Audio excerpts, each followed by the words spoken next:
Muy buenas noches, bienvenidos como siempre a este su cafecito dominical.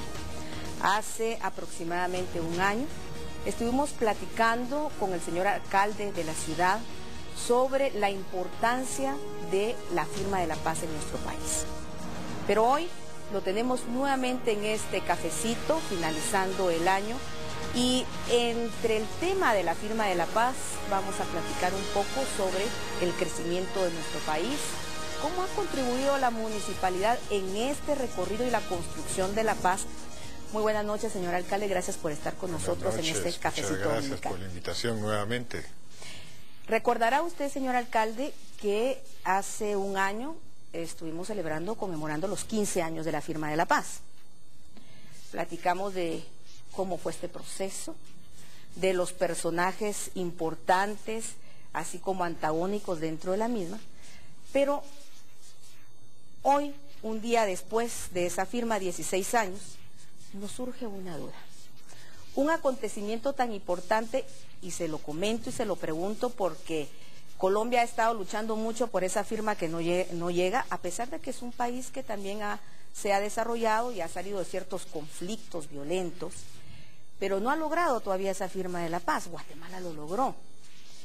¿Por qué no se hizo en su momento como una fiesta más importante, incluso hasta lograr situarla con un asueto oficial y darle todavía más importancia de la que aún tiene? Yo creo que fue porque la firmé yo. Si hubiera firmado doña Rigoberta Menchú o el monseñor Quesada Toruño, que en paz descanse, o algún otro personaje considerado pues reivindicativo social, pues seguramente sería feriado oficial la paz. No, el hecho de que yo la haya firmado hirió algunos sentimientos, unas sensibilidades, cuenta de que este canchito, nacido en cuna de oro, como me decían, vino a ser el que firmó la paz. Y se equivocan porque realmente no fui yo el que la logró, sino que esto fue un esfuerzo que se vino haciendo desde hacía muchísimos años, fallidos muchos, medio exitosos otros, pero la realidad es que cuando nosotros llegamos al gobierno, el tema de la paz estaba enterrado.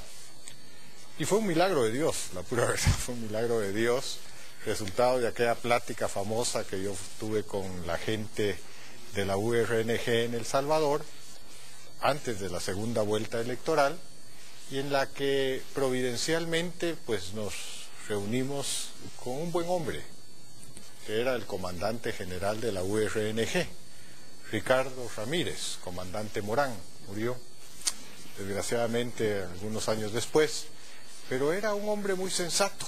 Yo quiero hablar bien de él, aunque a muchos les cause escozor el que lo haga, pero al César lo que es del César. Y es que este personaje, porque así lo considero yo, fue un hombre visionario, sensato, y con quien hicimos muy buena química, si podría decirlo de esa manera.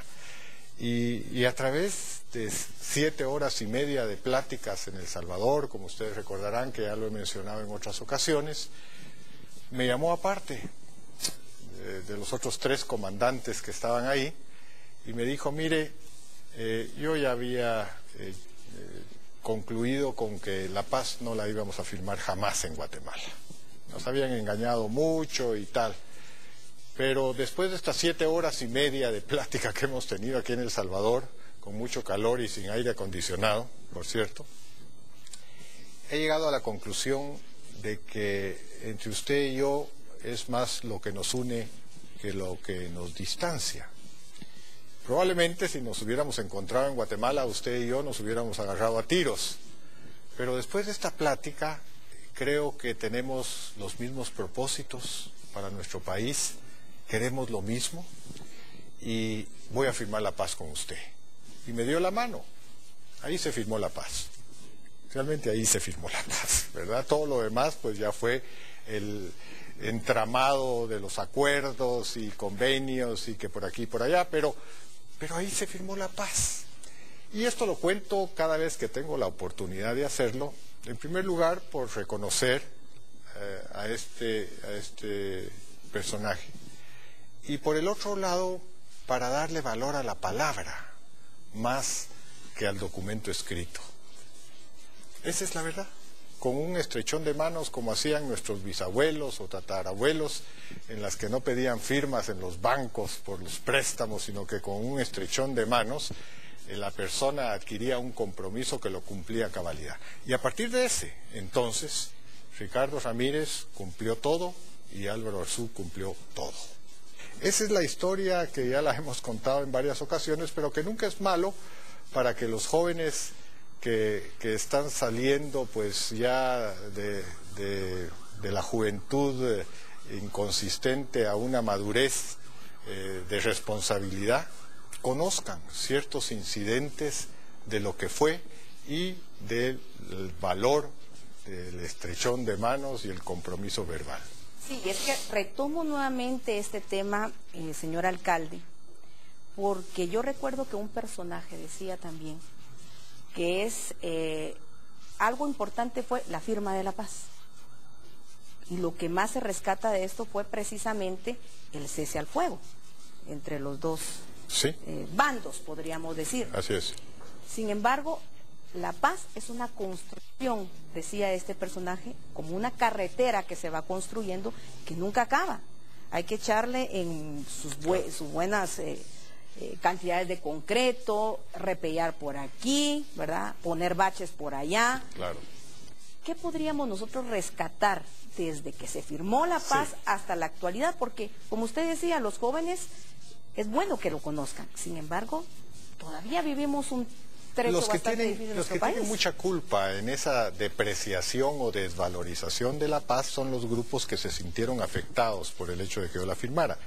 Y le han hecho mucho daño, porque si bien es cierto que la paz no se logra por decreto, es decir, no porque firmamos un documento ya hubo paz. El mismo Jesucristo vino al mundo a traernos la paz, ¿verdad? Y bueno, posterior a su muerte, nació, vivió y murió por nosotros y no hubo paz. Lo que es más, las guerras continuaron, los conflictos continuaron. Entonces, ¿quién se atrevería a decir que la venida de nuestro Señor Jesucristo fue en vano? No, simplemente Él vino, sentó las bases, pero el libre albedrío del hombre tomaba su decisión. Él vino a dictar las normas de conducta para que hubiera paz.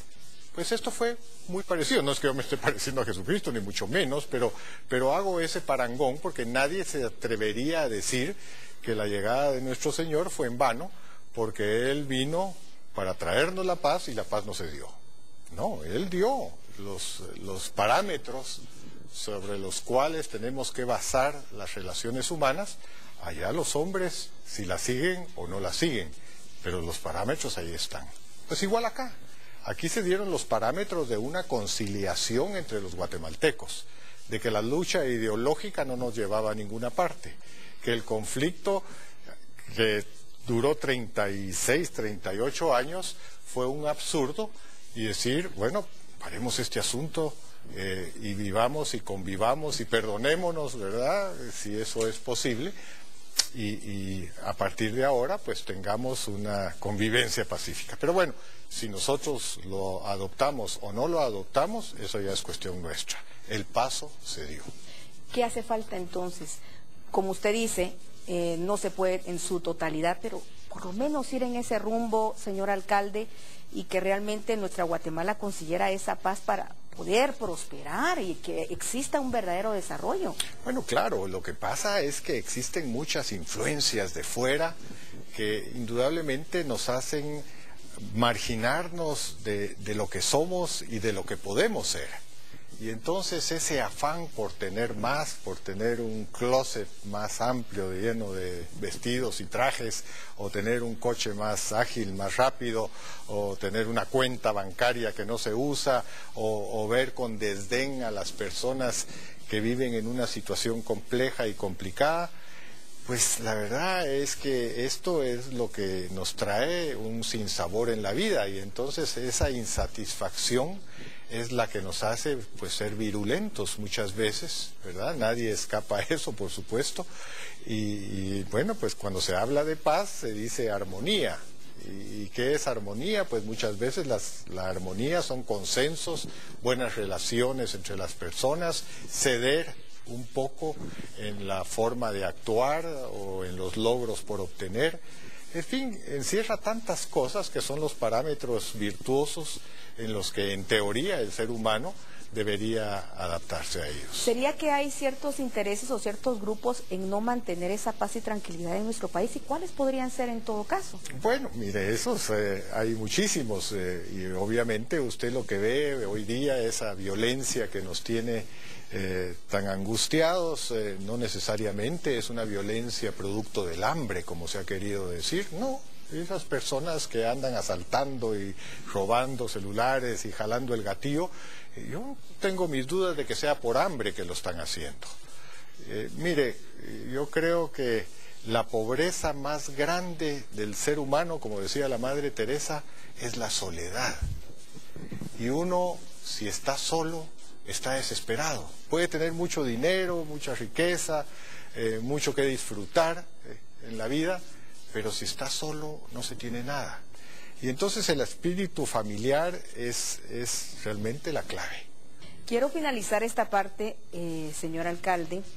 Usted decía que todos los sectores tienen que formar parte de esta construcción. Nos ponía el ejemplo de la familia. ¿Qué ha hecho la Municipalidad Capitalina para construir y participar en este proceso de paz, como algunos sectores lo han hecho y otros, muchos, no lo han hecho? Bueno, hay aspectos hasta diversionales en que la municipalidad, yo no voy a hablar aquí de la infraestructura, ni voy a hacer una alegoría de los logros, porque también hemos tenido fracasos en la municipalidad, no crea que todo ha sido éxito, pero hemos tratado de promover la vida en familia. Por ejemplo, usted lo ve, camina por la Sexta Avenida y lo que ve son familias. Ahí en el Parque Central, ahí somatándose en la pista de hielo, son familias. Es decir, en los parques, tenemos cerca de 56 parques que mantenemos para que las familias se reúnan, para que estén juntas. Sí, es lo maravilloso de una sociedad, y es lo que se ha perdido, no solo en Guatemala, se ha perdido incluso más en los países sobredesarrollados, que se les llama, en los que los jóvenes a los 15 años agarran su maleta y se desaparecen y se van a vivir a otro estado, a otro país, en fin. Aquí no, aquí muchas veces traemos a nuestra esposa a vivir con nuestros padres. Eso es bueno. Eso es bueno, eso es el espíritu de familia que hay que incentivar y estimular. La municipalidad ha hecho su esfuerzo, que si es con la orquesta de los niños y la danza y la pintura y escultura, es decir, promovemos el recurso familiar, el encuentro entre familias que se ha ido perdiendo. Nos vamos a ir a unos mensajes, vamos a regresar con más aquí con el señor alcalde capitalino, el señor Álvaro Arzú, y ya vamos a platicar un poco, aparte de la política municipal, por supuesto, de aquel político que todos llevan dentro, como decía Aristóteles, pero eso mejor cuando regresemos después del corte.